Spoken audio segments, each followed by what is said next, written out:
உங்கள் வாழ்க்கையிலே வரப்போகிற வெற்றி, விடுதலை, மாற்றம் நீங்கள் உங்கள் வாயினாலே என்ன சொல்லுகிறீர்களோ அப்படியே நடக்கும் என்பதிலே மாற்றமே இல்லை. கர்த்தரே சொல்லுகிற வார்த்தையை கவனியுங்கள். எவனாகிலும் இந்த மலையை பார்த்து நீ பெயர்ந்து சமுத்திரத்திலே தள்ளுண்டு போ என்று சொல்லி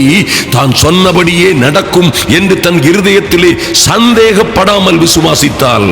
அவன் சொன்னபடியே ஆகும் என்று மெய்யாகவே உங்களுக்கு சொல்லுகிறேன் என்று சொல்லுகிற நல்ல கர்த்தர் உங்கள் வாயினாலே என்ன சொல்லுகிறீர்களோ உங்களை சுற்றிலும் இருக்கிற மலை போன்ற பிரச்சனைகள், திறக்கப்படாமல் இருக்கிற வாசல்கள் திறக்கப்படும்படியாய், உங்களுக்கு நடக்க வேண்டிய வரவேண்டிய ராஜ மேன்மைகள் வந்து சேரும்படியாய், உங்கள் திருமணம், உங்கள் வேலை, உங்கள் விசா, எந்த காரியத்திலே எந்த மலை போன்ற பிரச்சனைகளாய் இருந்தாலும் சரி, அது இப்பொழுதே மாறி போகட்டும், அது இப்படியாய் நடக்கட்டும் என்று நீங்கள் சந்தேகப்படாமல் நீங்கள் சொன்னால் நீங்கள் சொன்னபடியே நடக்கும் என்று கர்த்தர் சொல்லுகிறார்.